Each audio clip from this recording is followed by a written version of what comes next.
നമസ്കാരം. എല്ലാ പ്രേക്ഷകർക്കും ലോകം പോയ വാരത്തിന്റെ ഈ അധ്യായത്തിലേക്ക് സ്വാഗതം. നിരവധി ആഭ്യന്തര പ്രശ്നങ്ങളാൽ സംഘർഷഭരിതമായ പാകിസ്ഥാനിൽ ഭരണമാറ്റമോ ഭരണഘടനാ മാറ്റമോ ആസന്നമെന്ന് സൂചന. പാർലമെന്ററി സംവിധാനത്തിൽ നിന്ന് സായുധ സേനയ്ക്ക് വലിയ അധികാരമുള്ള പ്രസിഡൻഷ്യൽ മാതൃകയിലേക്ക് പാകിസ്ഥാൻ മാറാനുള്ള സാധ്യതയെന്നാണ് റിപ്പോർട്ട്. രാജ്യത്തിന്റെ സർവാധികാരവും കൈപ്പിടിയിലൊതുക്കാൻ സൈനിക പരമാധികാരി അസിം മുനീർ കരുക്കൾ നീക്കുന്നതിനിടെയാണ് അഭ്യൂഹങ്ങൾ ശക്തമാകുന്നത്. കര, നാവിക, വ്യോമസേനകളെ പൂർണ്ണമായും ഏകോപിപ്പിച്ചുകൊണ്ടുള്ള ഏകീകൃത കമാൻഡിന്റെ തലവനായി അസിം മുനീറിനെ നിയമിച്ചുകൊണ്ട് പാകിസ്ഥാൻ നാഷണൽ അസംബ്ലി നിയമം പാസാക്കി. സർവാധികാരിയായി മാറിയ അസിം മുനീറിന്റെ നീക്കങ്ങൾ എന്തായിരിക്കുമെന്ന ആകാംക്ഷയിലാണ് പാക് ജനതയും അയൽ രാജ്യങ്ങളും. പാകിസ്ഥാന്റെ രാഷ്ട്രീയ അധികാരഘടനയിൽ സമീപഭാവിയിൽ വലിയ മാറ്റങ്ങൾ ഉണ്ടായേക്കാമെന്ന് സൂചന. ഭരണകാര്യങ്ങളിൽ സായുധ സേനയ്ക്ക് വിപുലമായ പങ്ക് ഉറപ്പിക്കുന്ന ദേശീയ പദ്ധതിയാണ് സൈനിക നേതൃത്വത്തിൽ നടപ്പിലാക്കാൻ പോകുന്നത്. പാകിസ്ഥാൻ പാർലമെന്ററി സംവിധാനത്തിൽ നിന്ന് പ്രസിഡൻഷ്യൽ മാതൃകയിലേക്ക് മാറാനുള്ള സാധ്യത ഏറി വരുന്നതായും സൂചനകളുണ്ട്. തുർക്കിയിലെയും ഈജിപ്തിലെയും ഭരണരീതികളിൽ നിന്ന് പ്രചോദനം ഉൾക്കൊണ്ടാണ് മാറ്റത്തിനായുള്ള അണിയറ നീക്കം നടത്തുന്നത്. തുർക്കിയിൽ രജബ് തയ്യിബ് ഉർദുഗാനും ഈജിപ്തിൽ അബ്ദുൽ ഫത്താഹ് എൽ സിസിയും വലിയ തോതിൽ ഭരണനിർവഹണ രാഷ്ട്രീയ അധികാരങ്ങൾ കൈയാളുന്നവരാണ്.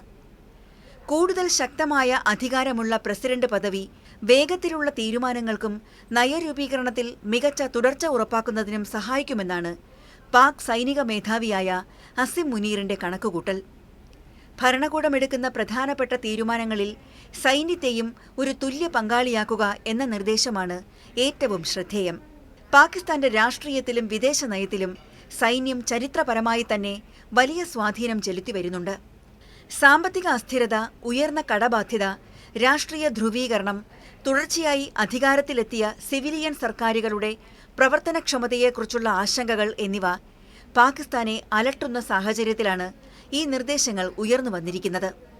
ഷെരീഫ്, ഭൂട്ടോ, സർദാരി തുടങ്ങിയ പ്രബല കുടുംബങ്ങളിൽ മാത്രമാണ് പാക് രാഷ്ട്രീയ അധികാരം കേന്ദ്രീകരിച്ചിരിക്കുന്നത്. ഇത് ഭരണപരാജയങ്ങൾക്കും അഴിമതിക്കും കാരണമായെന്ന് സൈനിക നേതൃത്വം വിശ്വസിക്കുന്നതായും റിപ്പോർട്ടുകളുണ്ട്. രാജ്യത്തിന്റെ സർവാധികാരവും കൈപ്പിടിയിലൊതുക്കാൻ അസിം മുനീർ കരുക്കൾ നീക്കുന്നതിനിടെ പാകിസ്ഥാന്റെ കര, നാവിക, വ്യോമസേനകളെ പൂർണ്ണമായും ഏകോപിപ്പിച്ചുകൊണ്ടുള്ള ഏകീകൃത കമാൻഡിന്റെ തലവനായി ചീഫ് ഓഫ് ഡിഫൻസ് ഫോഴ്സസ് അഥവാ CDF പദവി വഹിക്കുന്ന സൈനിക മേധാവിയായി അസിം മുനീറിനെ നിയമിച്ചുകൊണ്ട് പാകിസ്ഥാൻ പുതിയ സൈനിക നിയമം പാസാക്കി. ഇതോടെ രാജ്യത്തെ സായുധ സേനകളുടെ മേൽ അസിം മുനീറിന് പൂർണ്ണമായ പരമാധികാരം ലഭിക്കും. കഴിഞ്ഞ വ്യാഴാഴ്ച പാകിസ്ഥാൻ നാഷണൽ അസംബ്ലി പാസാക്കിയ defence force of Pakistan act 2026, national command authority act 2010 എന്നിവയിലെ ഭേദഗതികളിലൂടെയാണ് പുതിയ സൈനിക ഘടനയ്ക്ക് നിയമപരമായ സാധുത നൽകിയത്. CDF പദവിക്ക് ഔദ്യോഗിക അംഗീകാരമായതോടെ രാജ്യത്തെ ചോദ്യം ചെയ്യപ്പെടാനാകാത്ത സ്ഥാനത്തേക്ക് അസിം മുനീർ ഉയർത്തപ്പെട്ടിരിക്കുകയാണ്. പ്രധാനമന്ത്രി ഷഹബാസ് ഷെരീഫിന്റെ സാന്നിധ്യത്തിൽ പ്രതിരോധ മന്ത്രി ഖ്വാജ ആസിഫാണ് ബിൽ സഭയിൽ അവതരിപ്പിച്ചത്. സായുധ സേനയിലെ ഉദ്യോഗസ്ഥരെ ജോലിയിൽ നിന്ന് വിരമിപ്പിക്കാനും പിരിച്ചുവിടാനുമുള്ള അധികാരം ഇനി അസിം മുനീറിനാണ്.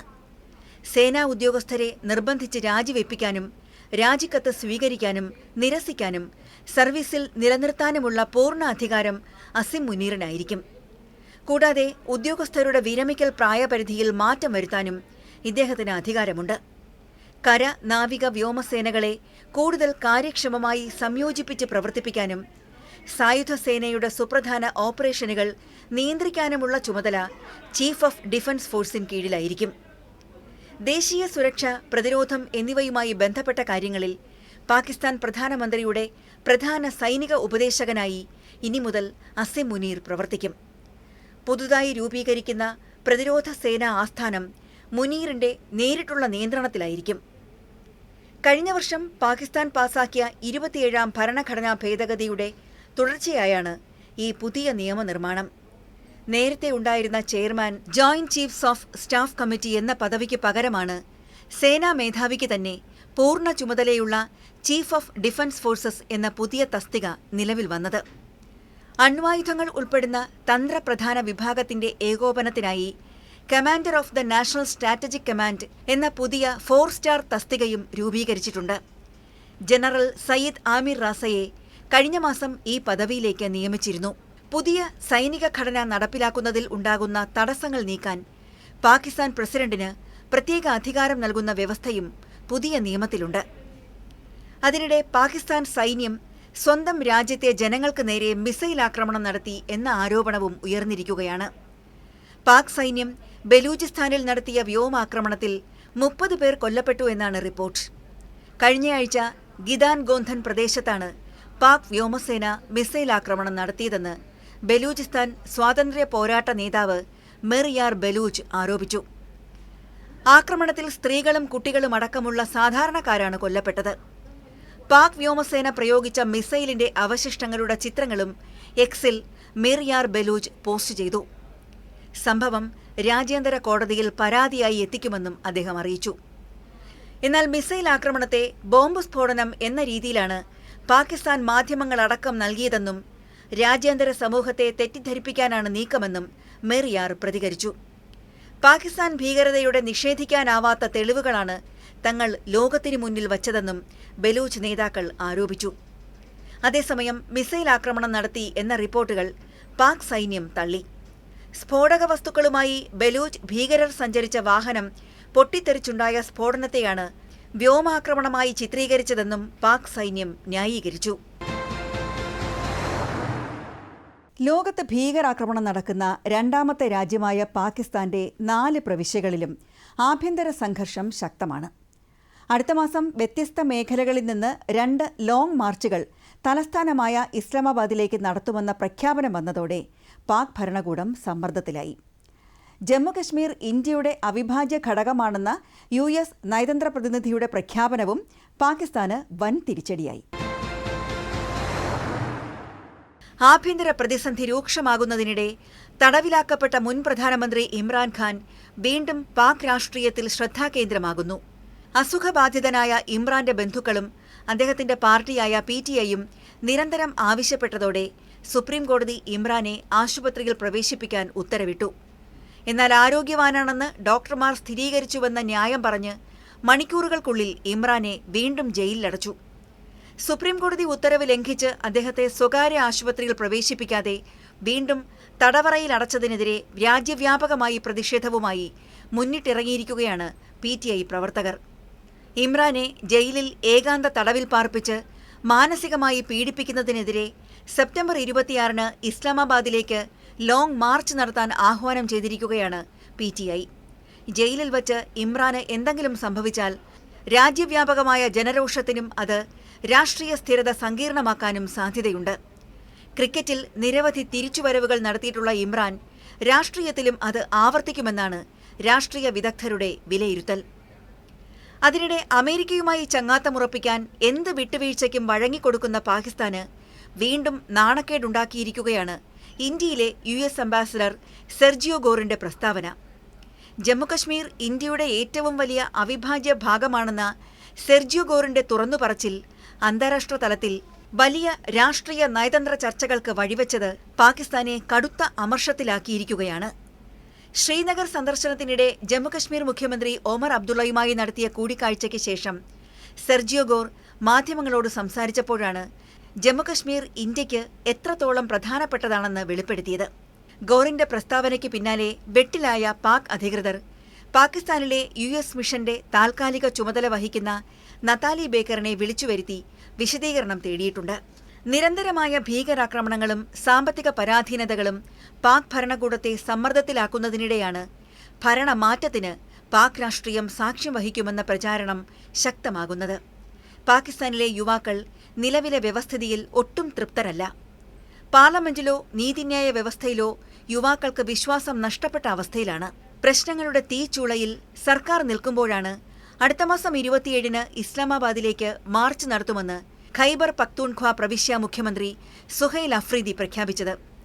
ഇമ്രാൻഖാന്റെ പാർട്ടി പ്രവർത്തകർ ലോങ് മാർച്ചുമായി എത്തുന്നതിന്റെ പിറ്റേന്ന് തന്നെ ഖൈബർ പക്തൂൺഖ്വയിൽ നിന്നുള്ള മറ്റൊരു മാർച്ചുകൂടി എത്തുമ്പോൾ തലസ്ഥാന നഗരം അത്യന്തം സംഘർഷഭരിതമാകും. പാക് അധീന കശ്മീരിൽ ഭക്ഷണത്തിനും വൈദ്യുതിക്കും മറ്റുമായി ആഴ്ചകളായി പോരാട്ടം നടക്കുമ്പോൾ ബലൂചിസ്ഥാൻ സ്വാതന്ത്ര്യം പ്രഖ്യാപിച്ച് സ്വന്തം തീരുമാനങ്ങൾ നടപ്പിലാക്കുകയാണ്. പാകിസ്ഥാന്റെ 4 പ്രവിശ്യകളിലും പ്രധാനമന്ത്രി ഷഹബാസ് ഷെരീഫ് സർക്കാരിനെതിരെ പ്രതിഷേധമാളിക്കത്തുമ്പോൾ പാക് സൈനിക പരമാധികാരി അസിം മുനീറിന്റെ നീക്കം എന്തായിരിക്കുമെന്ന് ഉറ്റുനോക്കുകയാണ് നിരീക്ഷകർ. പശ്ചിമേഷ്യയിൽ മറ്റൊരു പോർമുഖം തുറക്കുമോ എന്ന ആശങ്കയിലാണ് അന്താരാഷ്ട്ര സമൂഹം. സിറിയൻ വ്യോമതാവളത്തിൽ ഇസ്രായേൽ മിസൈൽ ആക്രമണം നടത്തിയതോടെയാണ് ആശങ്ക ശക്തമായത്. ഇസ്രായേൽ ആക്രമണം പുതിയ നയതന്ത്ര സംഘർഷങ്ങൾക്ക് വഴിവെക്കുമെന്ന് അമേരിക്കയുടെ മുന്നറിയിപ്പുണ്ട്. ആക്രമണം സിറിയയിൽ തുർക്കി സൈനികരെ വിന്യസിച്ചതിന് മറുപടിയെന്ന് ഇസ്രായേൽ പ്രധാനമന്ത്രി ബെഞ്ചമിൻ നെതന്യാഹു പറഞ്ഞു. നെതന്യാഹുവിന്റെ ആരോപണം സിറിയ നിഷേധിച്ചു. സിറിയയിലെ ആക്രമണം അനിവാര്യമെന്നും ഗാസയിലേതിനേക്കാൾ വലിയ ആക്രമണത്തിന് സാധ്യതയെന്നുമുള്ള ഇസ്രായേൽ വിദേശകാര്യമന്ത്രിയുടെ പ്രഖ്യാപനം വരാനിരിക്കുന്ന മറ്റൊരു യുദ്ധത്തിന്റെ സൂചനയെന്നാണ് വിലയിരുത്തപ്പെടുന്നത്. സിറിയയിൽ ഇസ്രായേൽ നടത്തിയ വ്യോമാക്രമണത്തോടുകൂടി മിഡിൽ ഈസ്റ്റിൽ വീണ്ടും സംഘർഷം രൂക്ഷമാകുന്നു. ഓഗസ്റ്റ് 18-ന് തുർക്കി അതിർത്തിയോട് ചേർന്ന അബു അൽ ദുഹർ വ്യോമത്താവളത്തിൽ ഇസ്രായേൽ നടത്തിയ വ്യോമാക്രമണത്തിൽ റൺവേയും സംഭരണ കേന്ദ്രവും തകർന്നു. ആഭ്യന്തര യുദ്ധകാലത്ത് പ്രവർത്തനരഹിതമായി കിടന്ന വ്യോമത്താവളം സമീപകാലത്ത് തുർക്കിയുടെ സഹായത്തോടുകൂടിയാണ് സിറിയ പുനർനിർമ്മിച്ചത്. 2024-ൽ ഇറാന്റെ പിന്തുണയുള്ള ബാഷർ അൽ അസാദ് പുറത്തായ ശേഷം അധികാരത്തിലെത്തിയ സർക്കാർ US-ന്റെയും തുർക്കിയുടെയും പിന്തുണയോടുകൂടിയാണ് ഭരിക്കുന്നത്. സിറിയയിൽ ഇസ്രായേൽ നടത്തിയ അനാവശ്യ പ്രകോപനമാണിതെന്ന് US വിമർശിച്ചു.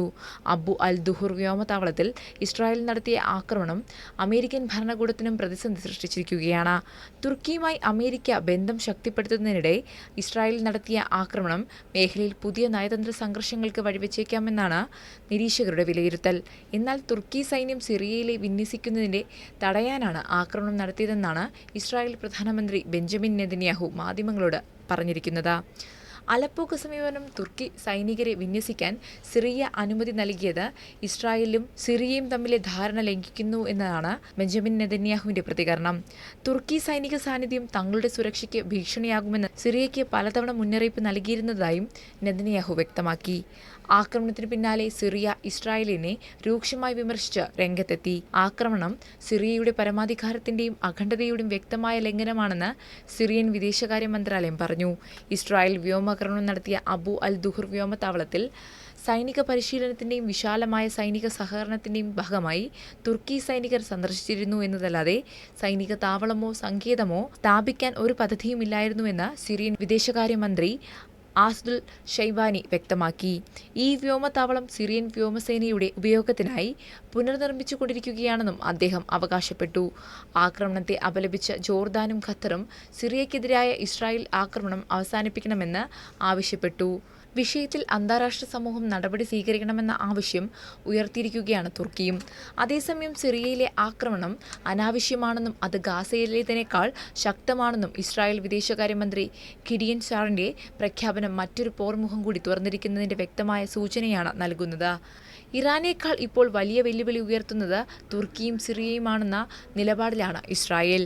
തുർക്കി സിറിയയിലെ സൈനിക സാന്നിധ്യം വർദ്ധിപ്പിച്ചതായി തങ്ങൾക്ക് ഇന്റലിജൻസ് റിപ്പോർട്ട് ലഭിച്ചുവെന്നും അമേരിക്കയിലെ ഇസ്രായേൽ സ്ഥാനപതി എച്ചിയൽ റെയ്തറും വെളിപ്പെടുത്തി.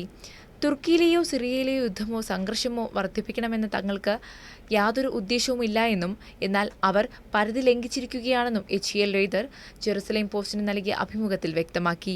തുർക്കി സിറിയയിൽ സൈനിക സാന്നിധ്യം വർദ്ധിപ്പിച്ചിരിക്കുന്നത് മുൻധാരണകളുടെ ലംഘനമാണെന്നും അതുകൊണ്ട് ഇസ്രായേൽ ഇങ്ങനെ പ്രതികരിക്കേണ്ടി വന്നിരിക്കുന്നുവെന്നും ലെയ്തർ ന്യായീകരിച്ചു. ഇസ്രായേൽ കൃത്യമായ സന്ദേശം നൽകുകയാണ് ചെയ്തതെന്ന് പ്രധാനമന്ത്രി ബെഞ്ചമിൻ നെതന്യാഹു പ്രതികരിച്ചു. ബൈഡൻ ഭരണകാലത്ത് ഇസ്രായേൽ സിറിയൻ പ്രസിഡന്റ് അഹമ്മദ് അൽ ഷാരയും തമ്മിലുണ്ടായ ധാരണയ്ക്ക് ഘടകവിരുദ്ധമായ നീക്കമാണ് ഇപ്പോൾ അവരിൽ നിന്ന് ഉണ്ടായിരിക്കുന്നത്. സിറിയയിലെ നിലവിലെ സ്ഥിതി തുടരാനായിരുന്നു തീരുമാനം. 2026-ൽ പാരീസിൽ നടന്ന യോഗത്തിൽ ഈ നിലപാട് ആവർത്തിക്കുകയും ചെയ്തിരുന്നു. ഞങ്ങൾ സിറിയയിൽ കേവലം 78 ചതുരശ്ര മൈൽ മാത്രമാണ് കൈയടക്കിയിരിക്കുന്നത്. ഇതൊരു സുരക്ഷിത മേഖലയായാണ് അന്താരാഷ്ട്ര സംഘടനകൾ അംഗീകരിച്ചിരിക്കുന്നത്. എന്നാൽ തുർക്കി വടക്കൻ സിറിയയിലെ 3500 ചതുരശ്ര മൈൽ കഴിഞ്ഞ കുറേ വർഷങ്ങളായി അധീനതയിലാക്കിയിരിക്കുന്നു. അതായത് സിറിയൻ ഭൂപ്രദേശത്തിന്റെ 5% തുർക്കിയുടെ കൈവശമാണെന്നും ബെഞ്ചമിൻ നെതന്യാഹു ആരോപിച്ചു. സിറിയയിലെ ഇസ്രായേൽ ആക്രമണത്തെ US പ്രസിഡന്റ് ഡൊണാൾഡ് ട്രംപ് പോലും അപലപിച്ചില്ലെന്നും നെതന്യാഹു പറഞ്ഞു. സിറിയക്കാർ ഞങ്ങളുമായി ഏറ്റുമുട്ടലിന് ആഗ്രഹിക്കുന്നില്ല. അതുകൊണ്ടാണ് പ്രശ്നങ്ങൾ ഉണ്ടാക്കരുതെന്ന് തുർക്കി ഭരണകൂടത്തോട് ഞങ്ങൾ ആവശ്യപ്പെടുന്നത്. തുർക്കിയുടെ നീക്കങ്ങൾ സിറിയയ്ക്കുമേൽ അടിച്ചേൽപ്പിക്കുന്നതിന് ധാരാളം സൂചനകളുണ്ടെന്നും ഇസ്രായേൽ പ്രധാനമന്ത്രി കുറ്റപ്പെടുത്തി. തുർക്കി പ്രസിഡന്റ് റെസെപ് തയ്യിപ് എർദോഗൻ ഇസ്രായേലിനെതിരെ ആവർത്തിച്ച് നടത്തുന്ന കുറ്റപ്പെടുത്തലുകളും ബെഞ്ചമിൻ നെതന്യാഹു ചൂണ്ടിക്കാട്ടി. ഇസ്രായേൽ മാനവരാശിയുടെ പാപക്കരയാണെന്ന തുർക്കി വിദേശകാര്യമന്ത്രി ഹക്കൻ ഹിദാന്റെ പ്രസ്താവനയും അദ്ദേഹം എടുത്തു പറഞ്ഞു. ഞങ്ങളെ കുറ്റം പറയുമ്പോൾ തന്നെ തുർക്കി ഹമാസ് നേതാക്കളെ ഇവിടെ സൽക്കരിക്കുന്നു. ഹിസ്ബുള്ളയും ഹമാസിനും പണം നൽകുന്നു. ഇറാന് ഇസ്രായേലിനെതിരെ പ്രയോഗിക്കാൻ ആയുധങ്ങൾ നൽകുന്നു എന്നും അദ്ദേഹം ആരോപിച്ചു. ലെബനിലെയും സിറിയയിലെയും ആധിപത്യം ഉറപ്പിക്കാനുള്ള തുർക്കിയുടെ ഇത്തരം നീക്കങ്ങൾ ശരിയല്ല. നിലവിലെ സാഹചര്യത്തിൽ മേഖലയിൽ സമാധാനം പുനഃസ്ഥാപിക്കാൻ തുർക്കിക്ക് ആകില്ല. പതിറ്റാണ്ടുകൾക്ക് മുൻപ് ജെറുസലേമും അങ്കാറയും തമ്മിലുള്ള ബന്ധത്തിലേക്കുള്ള ഈ തിരിച്ചുപോക്കാണ് ഞങ്ങൾ ആഗ്രഹിക്കുന്നത്. മേഖലയിലെ തുർക്കി സ്വാധീനം അതിന് ശേഷമാക്കാം. തുർക്കി ഭീകര സംഘടനകൾക്ക് ധനസഹായം നൽകുന്നതും മേഖലയിൽ സ്വാധീനം ഉറപ്പിക്കാൻ ശ്രമിക്കുന്നതും യുക്തിസഹമല്ലെന്നും പ്രധാനമന്ത്രി ബെഞ്ചമിൻ നെതന്യാഹു ചൂണ്ടിക്കാട്ടി. അതേസമയം ആക്രമണം അനാവശ്യമായ സംഘർഷം രൂക്ഷമാക്കുന്ന നടപടിയാണെന്ന് സിറിയ, ഇറാഖ് വിഷയങ്ങളിലെ US പ്രത്യേക പ്രസിഡൻഷ്യൽ ഉദ്യോഗസ്ഥനായ ടോം ബറാക്ക് പ്രതികരിച്ചു.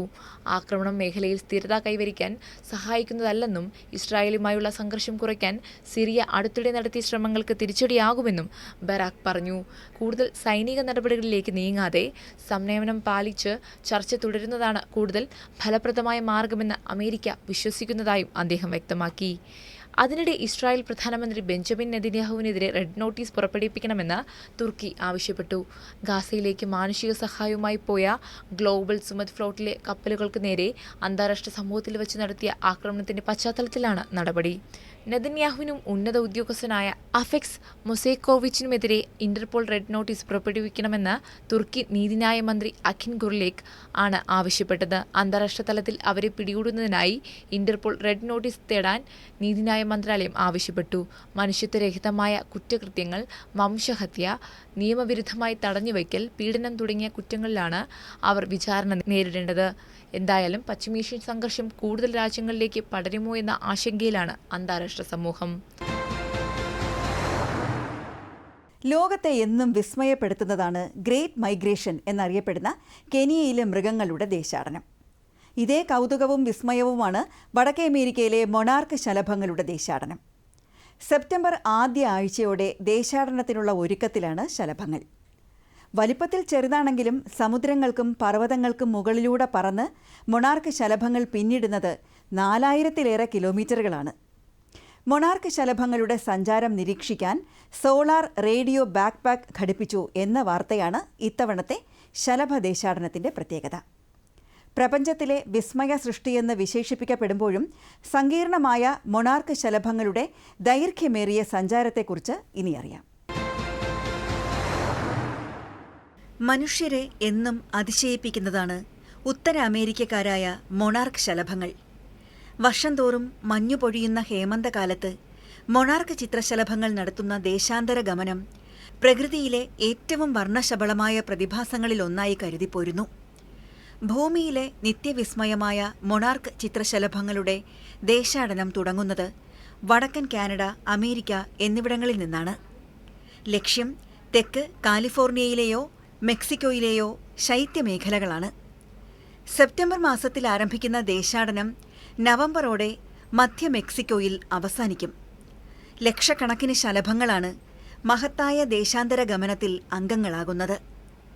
ഒരുമയോടെ അവർ പിന്നിടുന്നത് 4000-ലേറെ കിലോമീറ്റർ ദൂരമാണ്. മടക്കം മാർച്ചിൽ ആരംഭിക്കും. ദേശാടനത്തിന് ഇറങ്ങിയവരല്ല പുറപ്പെട്ട ദേശത്ത് തിരിച്ചെത്തുന്നത് എന്നതാണ് മറ്റൊരു വൈചിത്ര്യം. അവരുടെ 4ാം തലമുറയിൽപ്പെട്ടവരാണ് മുതുമുത്തശ്ശിയുടെ തറവാടിലേക്ക് വഴിതെറ്റാതെ മടങ്ങിയെത്തുന്നത്. ജന്മാന്തരങ്ങൾ കടന്നുള്ള ശലഭക്കൂട്ടങ്ങളുടെ വിസ്മയയാത്ര ഓരോ വർഷവും മുറ തെറ്റാതെ ആവർത്തിക്കപ്പെടുന്നു. ഈ ദീർഘദൂര ദേശാടന സമയത്ത് അവർ മുട്ടയിടുന്നു.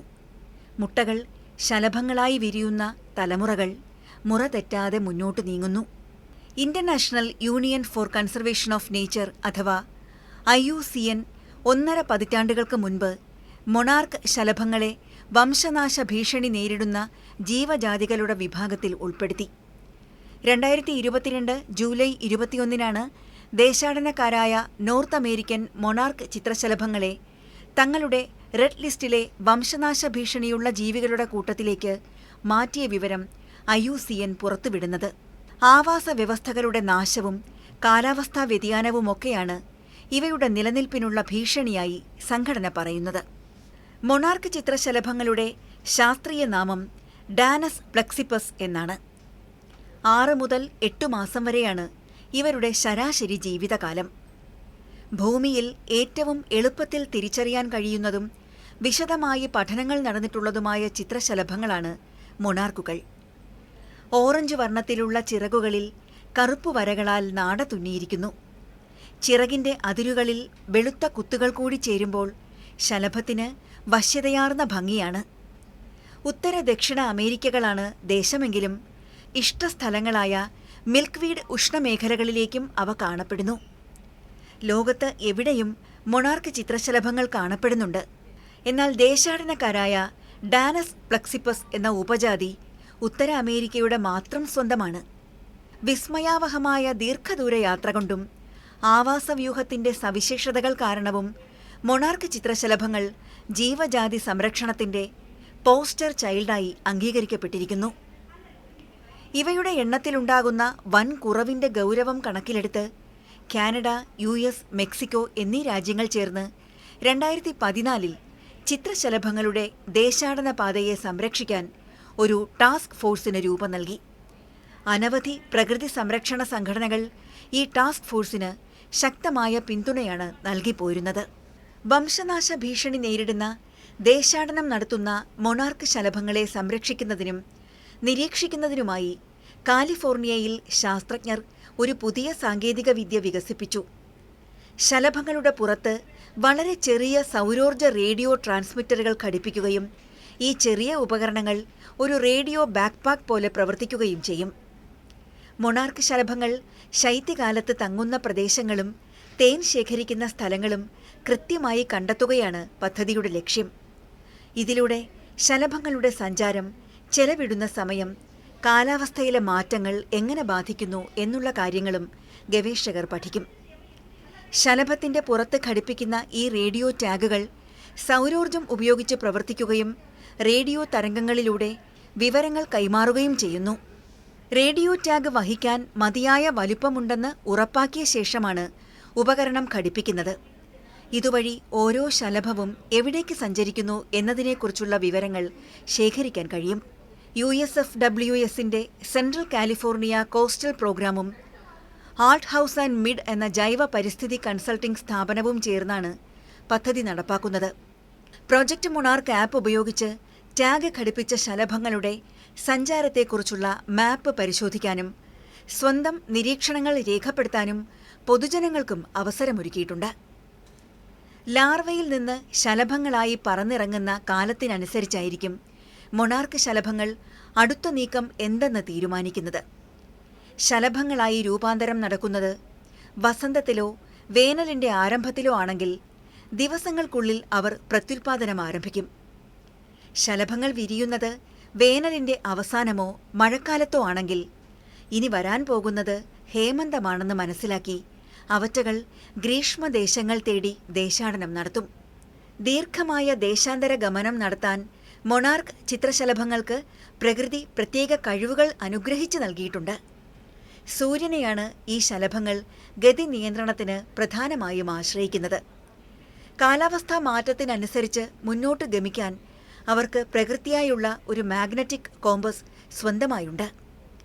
വസന്തകാലത്തും വേനൽക്കാലത്തുമായി ജനിക്കുന്നവ വെറും 2 മുതൽ 6 ആഴ്ച മാത്രം ജീവിച്ച് മുട്ടകളിട്ട ശേഷം ചത്തുപോകുന്നു. എന്നാൽ ശരത്കാലത്ത് ജനിക്കുന്ന തലമുറ പ്രത്യുൽപാദനം വൈകിപ്പിച്ച് 8 മുതൽ 9 മാസം വരെ ജീവിക്കും. മെക്സിലേക്കുള്ള മുഴുവൻ ദൂരം സഞ്ചരിക്കുന്നതും അവിടെ ശീതകാലം കഴിച്ചുകൂട്ടുന്നതും ഈ സൂപ്പർ ജനറേഷനാണ്. ലോകം പോയ വാരത്തിന്റെ ഈ അധ്യായം സമാപിക്കുന്നു. പുതിയ വിശേഷങ്ങളുമായി വീണ്ടും അടുത്തയാഴ്ച. നമസ്കാരം.